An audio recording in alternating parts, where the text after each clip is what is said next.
On First Down, you'll hear interviews with some of the top minds in sports, as well as actionable tips and strategies you can implement into your daily life to become a more effective coach. My name is Justin Titchenell, former college football player turned entrepreneur. Thanks for spending time with me today. Now, let's jump into the content.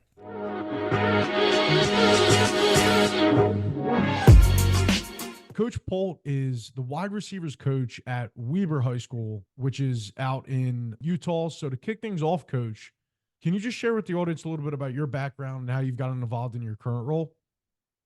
Yeah, for sure. So, going all the way back, I grew up right outside Philadelphia, Garnet Valley. Played for an amazing head coach, Mike Rickey, who was there for 39 years. And I started as his ball boy when I was in fourth grade, and was his ball boy for 6 years. And I got to play for him. And then after high school, I went in the military and had to get out after an injury. And when I was recovering from my injury, I started coaching at Garnet Valley High School. And then during that time, the pandemic happened, world kind of shut down. So I was like, I want to give college a try and finish my degree somewhere and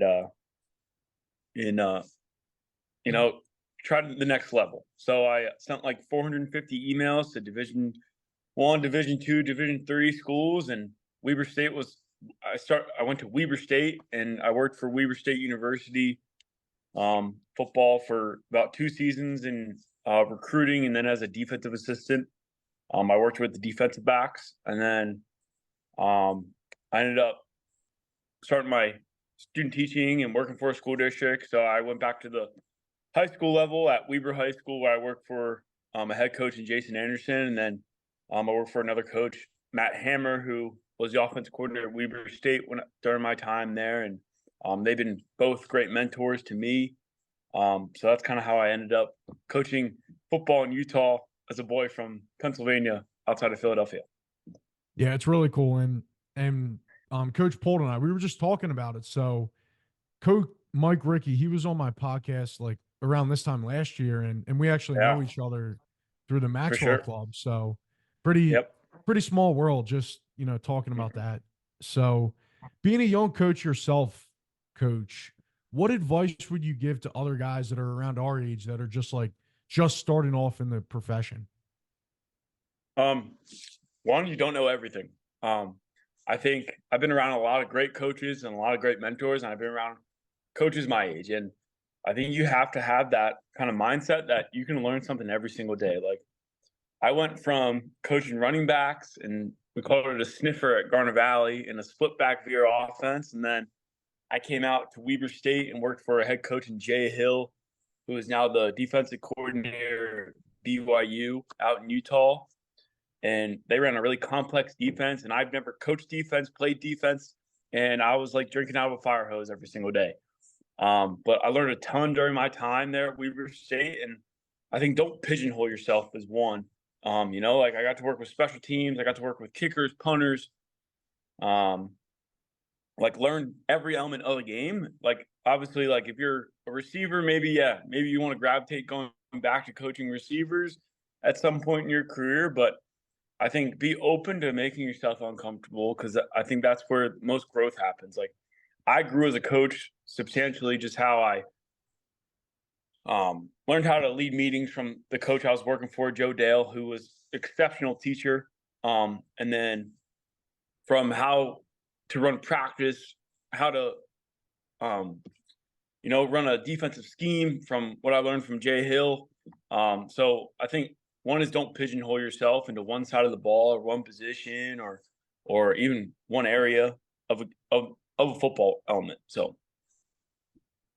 Yeah, it's great advice. And then I see on your Twitter profile, you just have, lifelong learner. And that's one of the things that I always talk about on these podcasts, is just, continuously being a sponge and trying to soak up as much information as you possibly can.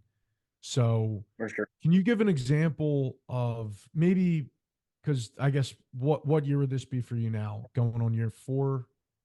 No, this will be my 8th year of coaching. Or your 8th year. Okay. Yeah. Very cool. Yeah. So if you had to go back, can you give some specific examples of instances where, you maybe you wish that you could have like went back in time and changed how you did it or something like that?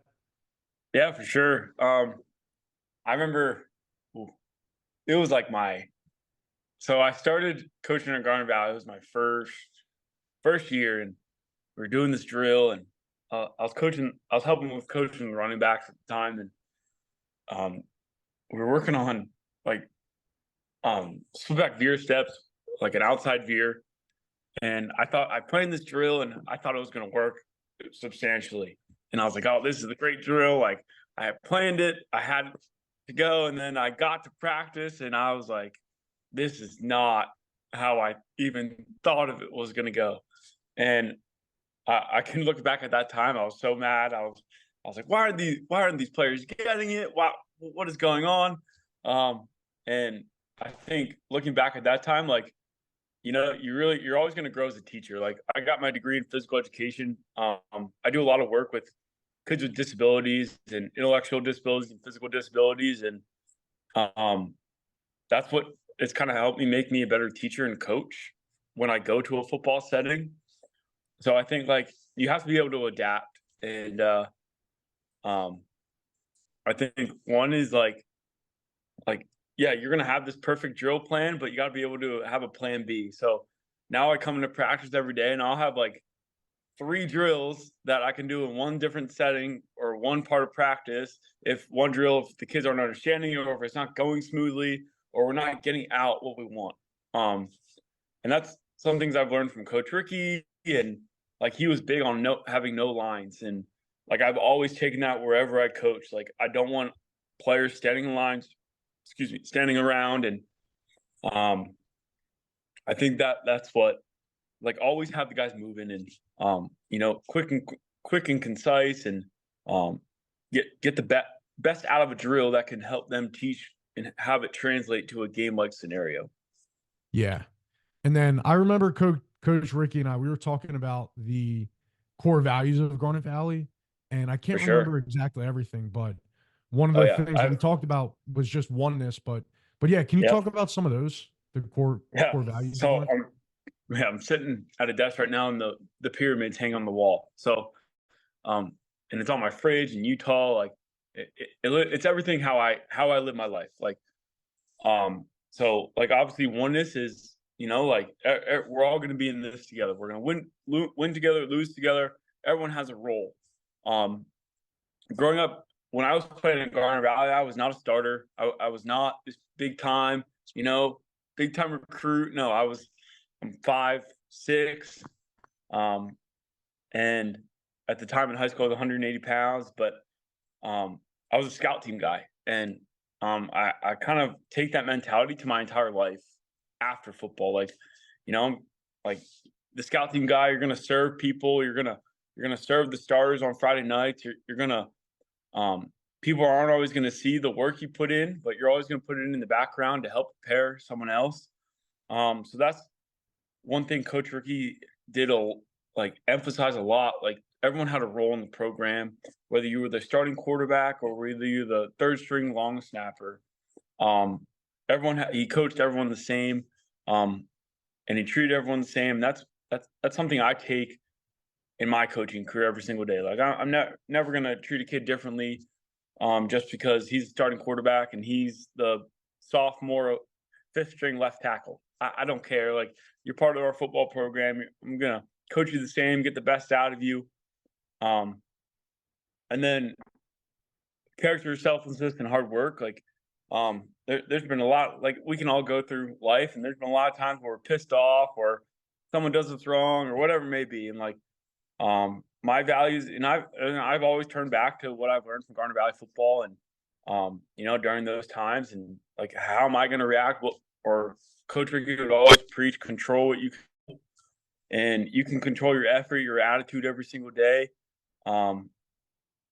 Like for example, I got out of the military um, after an injury, and I hated the world, man. Like I was so angry. I was frustrated. I was like, why me? Why me? Why me?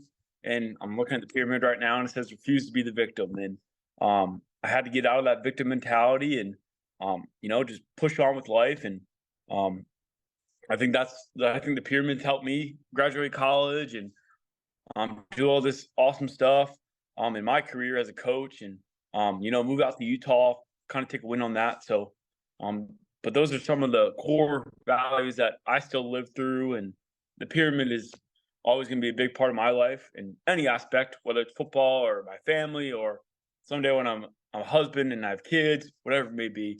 But it's how I go about it.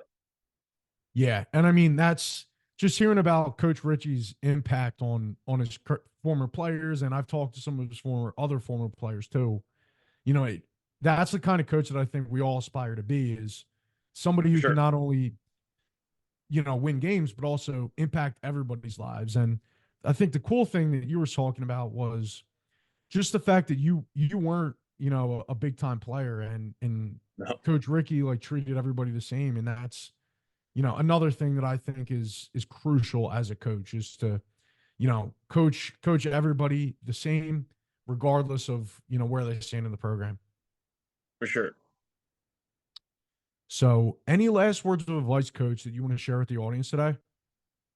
Yeah, I would say number one is, there, like, obviously we as coaches, we didn't invent football, and I think we need to take, just continue to learn and continue to develop. And yeah, we can be great X's and O's and great on the whiteboard and great, call them, get the best out of your player and develop them and treat them as a person, and treat them with respect and treat your fellow coaches with respect, then you're not going to have a lot of success.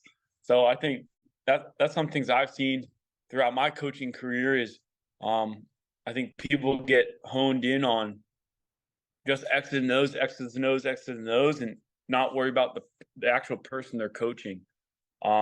So I think that's what I want to continue to take. Obviously, X's and O's is important. It's going to help us win football games. But if you're not coaching the actual person, you're not getting to know your players, and you're not connecting with them on that level, then you're not going to build that trust where they believe in you when it's 4th and 2 and you call power or whatever it may be, and game's on the line. They're not going to have that trust that they can do it. So it's going to help them build that confidence in their lives. And but I think that's the last piece of advice I have for everyone.